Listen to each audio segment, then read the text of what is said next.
Acabamos de assistir à entrevista do presidente candidato à reeleição, Jair Bolsonaro, entrevista feita pela dupla William Bonner e Renata Vasconcelos, que, como todos sabem, são pessoas absolutamente neutras, isentas, patrióticas e que querem o melhor não para eles, Bonner e Renata, não para a Rede Globo de televisão. Eles querem o melhor para o Brasil. E é isto que a Globo sempre quis.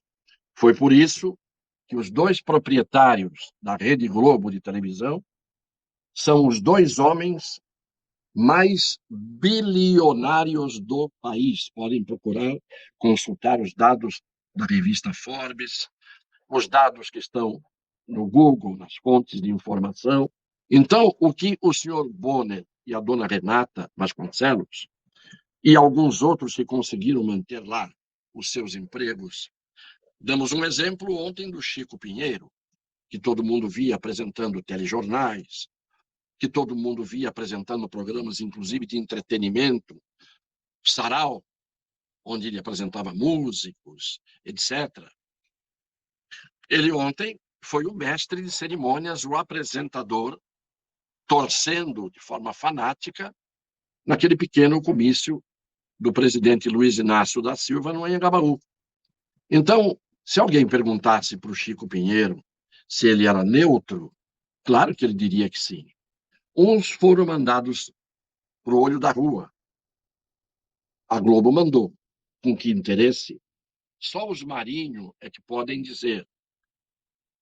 Agora, nós já conhecemos, não só desta eleição, mas de tantas manifestações, a neutralidade do Jornal Nacional.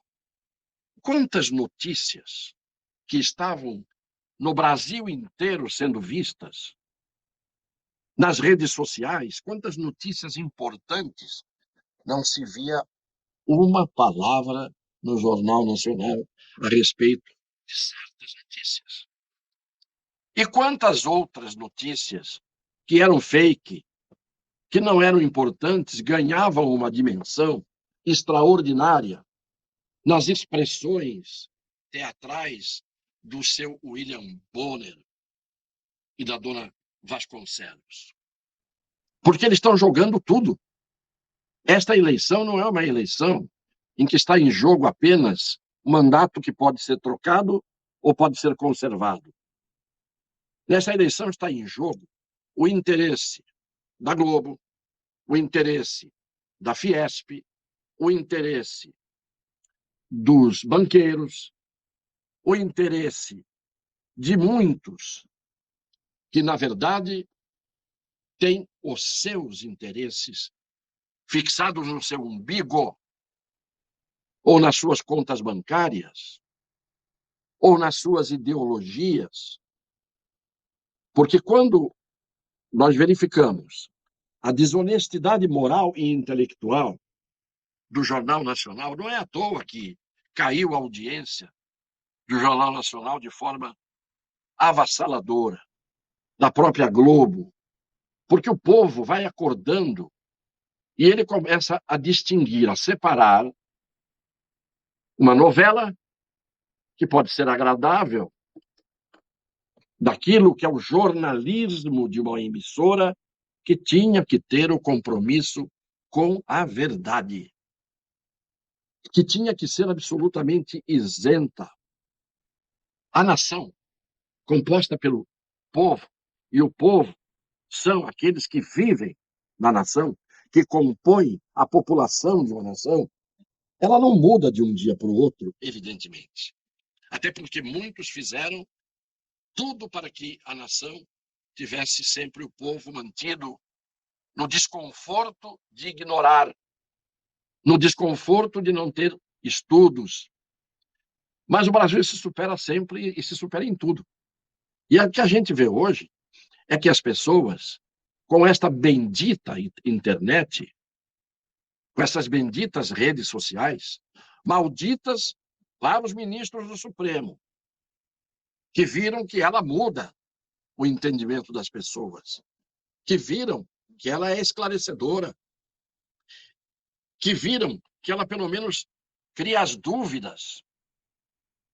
Então, esta internet, esta manifestação que a gente vê hoje das pessoas serem capazes de dizer o que sentem, o que pensam, enxergando o que antes as gerações não enxergavam, ou era mais difícil enxergar, isto significa que enganaram uma parte do povo, uma parte do tempo.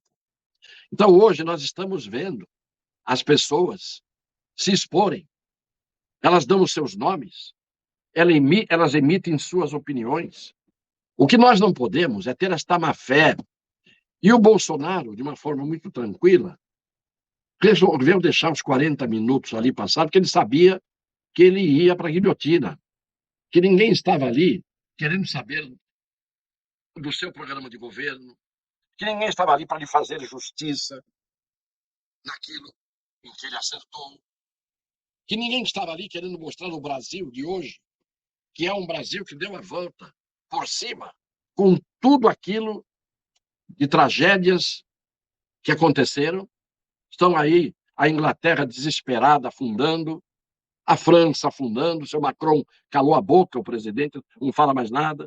Os Estados Unidos com uma inflação maior que a do Brasil e a maior que eles tiveram em todos os tempos.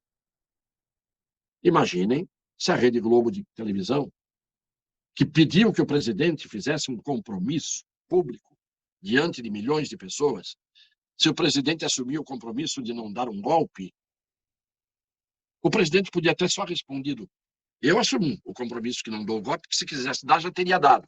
Porque há quase 4 anos os senhores vêm me golpeando. A começar pelo golpe de faca que poderia ter o matado. Mas o Bolsonaro podia ter dito: assumam vocês o compromisso de fazerem um jornalismo honesto, de fazerem um jornalismo comprometido com a verdade. Assumam vocês esse compromisso. É que o presidente é um homem de boa fé, é um homem que tem um perfil militar e, normalmente, os militares são ingênuos. O presidente ia dizer o seguinte: a primeira pergunta que vocês deviam me fazer é como é que se explica que de todos os últimos 30 anos de governo, com presidentes da República que vão parar até na cadeia, vocês deviam começar me perguntando como o senhor explica que a corrupção praticamente inexistiu de forma sistêmica no seu governo. Como? Se em todos os outros ela aconteceu de forma orgânica e sistêmica. Se Jesus Cristo fosse adepto do Bolsonaro e estivesse hoje no Jornal Nacional, o Bonner e a Renata não lavariam as mãos, como fez o Pôncio Pilatos. Ordenavam por conta própria que ele fosse crucificado. Eu tenho que dizer as coisas como são. Ou eu estou dizendo que hoje nós não tivemos uma entrevista, mas uma tentativa de linchamento. Eles tinham o direito de fazer as perguntas duras, mas eles não deixavam sequer o presidente falar, porque eles imaginavam que o presidente fosse perder as estribeiras, fosse perder o equilíbrio. O presidente manteve-se equilibrado o tempo todo, não ofendeu ninguém, respondeu às perguntas e ponto final. Estou indignado, principalmente na condição de jornalista, de ver esses embusteiros, esses farsantes. Farsantes porque não são jornalistas. O jornalista tem a dignidade de dizer a verdade, tem a dignidade de ser neutro no momento em que emite sua opinião e tem a obrigação de ser justo. Esta palavra, ser justo, é algo que cada vez está mais distante da mente, do coração e da alma de muitas pessoas. Não dá, efetivamente, para a gente ter orgulho de pessoas que aparecem bem maquiadas, num belo cenário, com vozes bonitas, mas que não dizem a verdade. Nós vivemos no Brasil de coragens individuais, de coragens solitárias. Nós estamos com mais de 1.000 comentários nesse espaço de tempo em que nós concorremos em audiência com o Jornal Nacional. Mais de 800 pessoas em nossas redes agora. Isto é prova de que o Brasil tem jeito, de que há pessoas que não adormecem, que há pessoas que não são indiferentes, que há pessoas que não abrem mão da sua dignidade, que há pessoas que têm a coragem de serem verdadeiras. Eu lamento, são os covardes. Os covardes que têm coragem emprestada, porque têm as costas cobertas e quentes. Os covardes que parecem corajosos, até o primeiro momento em que começam a tremer de medo. Esses corajosos, que vão desde o Supremo Tribunal Federal até outras paragens, esses corajosos são, na verdade, uns poltrões.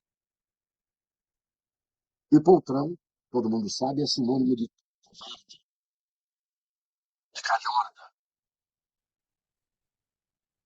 Eu acho, já disse isso várias vezes, sou repetitivo, que na minha idade eu poderia estar agora lendo um livro ameno, tranquilo, poderia estar fazendo uma bela refeição, poderia estar desligado das pessoas e dos fatos, mas como tantos não estão fazendo isso, eu me vejo no dever de também não fazer isso.